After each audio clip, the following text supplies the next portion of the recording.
Architectural photography is fun. Exploring old buildings, particularly incredible buildings like this old 1920s theme park, give you loads of possibilities, but you need to be careful.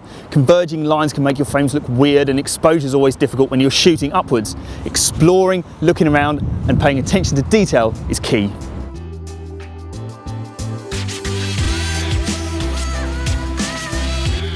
Anytime you're shooting a subject against a really bright background, such as this amazing building framed against this nice light blue sky, you're going to want to think about using high dynamic range, or HDR. Dynamic range is where your camera can't shoot a frame with an accurate exposure for both your background and your foreground.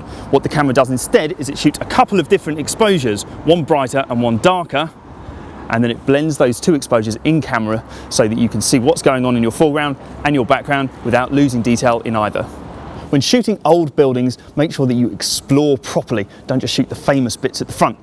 Here, a little explore down the side of this building reveals this really interesting little period access panel, which to me looks a bit like a face.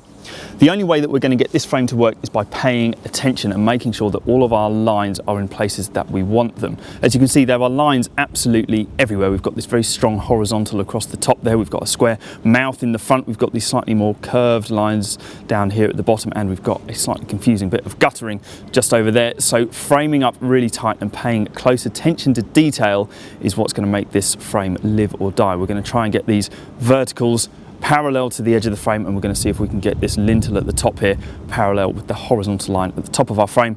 And if we get everything nice and square, and that's going to give us a nice considered tight composition.